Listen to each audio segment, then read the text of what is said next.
Hello. Good morning, good evening, good day. What was it Jim Carrey said?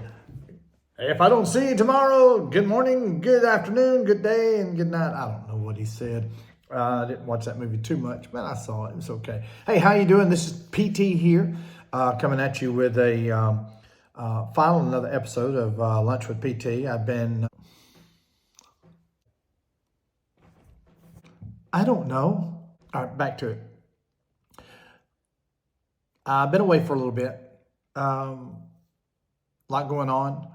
Lots going to be happening, and you'll hear a few other things that are going to be coming on. But I wanted to talk extensively today on a subject that's very near and dear to my heart, and it's one that I've been trying to be. Look at that! Look at that!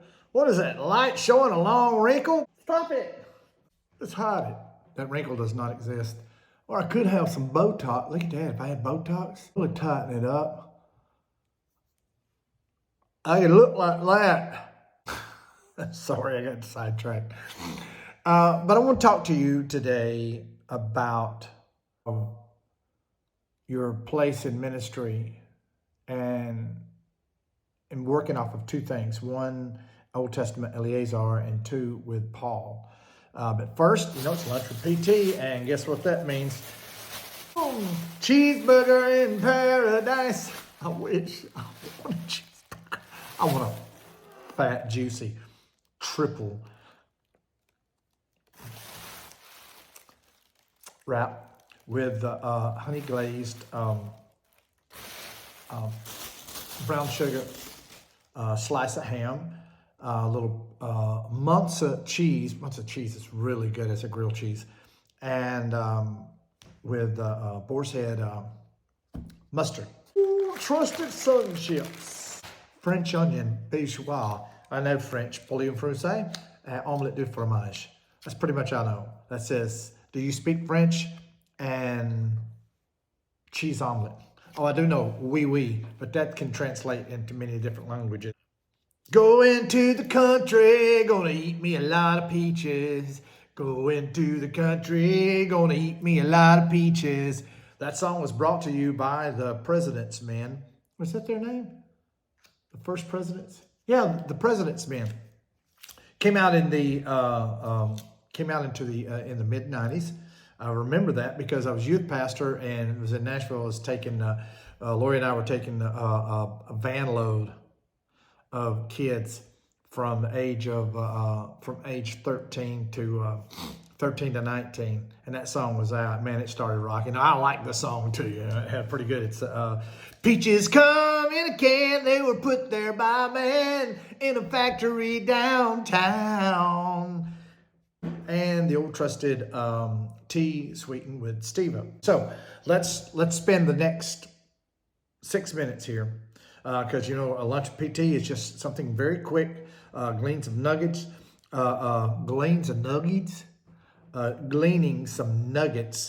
here, and we're going to talk about in Genesis 24, Philippians 2 and 3, and Proverbs 27. All right.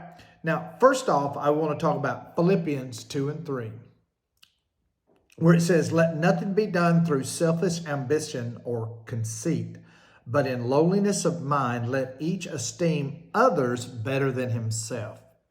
Now, we live, oh Lord, in this society and with this generation, they are so full of narcissism. Everybody likes to get accolades. Everybody likes to feel that. But some people want people to do it, and they want to stress it. Some people thrive on it. They need it so much that they try to set their life up in such a way that people will bring them accolades, or they bring accolades to themselves and make it look like other people have done it. Sort of like a picture last year I saw that this girl was she was laying on her day bed, and she had her phone up and said, "Oh, look, my bae came in here and took a picture of me while I was sleeping." Well, little did she know that there was a mirror, a mirror right there in the frame of the camera. And when she snapped it, you could see in the mirror she was holding a camera. And why was she doing that? Because she wanted that was a sense of narcissism. This generation wants to be not just accepted, but they want to be recognized. And when it comes to the kingdom of God, that goes contrary to what he was saying. Your recognition has to be done by God. You want him to recognize you. You want the kingdom of God to recognize you first. You want to be so busy working in his kingdom that all you care about is what he thinks about you. I was in conversation with some people last night, and I was showing them some things that's going to be happening in 2024. And we were talking about ministers and ministries that really, they bring attention to themselves. They want to heap the accolades for themselves. They will do things that Paul used a word called superfluitous in Philippians. Where he said to exceed, it was exceeding in some number or in a rank. He said, I'm not going to be, it's an old English word. He said, but I'm not going to heap accolades onto myself to show you that I do more into the kingdom of God or the work in the kingdom of God. That's not what it's all about. And when we get ready to serve the kingdom, we serve the kingdom for one reason, because we want to advance that kingdom. We want God to touch the people's lives. And whatever we can do or whatever we can say that will advance that kingdom further down the road, that is our job. That is our duty. Proverbs 20, I said pro 27. Proverbs 27 says, boast not thyself of tomorrow. Let other men praise you. This is Proverbs 27, 1 and 2. Number 2, let other men praise thee and not your own mouth. A stranger and not your own lips. Don't get caught up trying to do for yourself in the kingdom of God and bringing accolades to yourself. Because if you get recognized by God, it's great. If you get recognized by man, what they say, people who want to show that they're giving and their offerings and all this kind of stuff, they receive praises of men there, and that's it. But I want to do things that's going to receive praises of God that is forever. Genesis 24, it talks about Eleazar goes and gets Isaac a bride. Make this quick. He goes to get Isaac a bride. He promises Abraham he'll do that. He finds the bride. Go read it in 24. It's a beautiful thing of how he met her at the well and knew she was the person. He brought her back to meet Isaac. And along the way, he caused her to fall in love with him.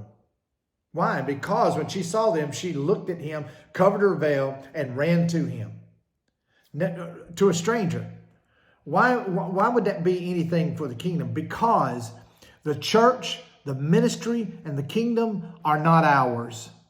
They're not ours. It is God's. And anytime we do anything that brings attention to us while we're doing work of the kingdom, no. Everything must point to Christ. Everything must point to God. Even Christ said that himself. He said, I do the will of my Father who sent me. Go do the will of your Father who sent you. And this will be, I need to speak about this a little bit more. So we'll make this part 1 and I'll do part 2 later. Love you. PT out.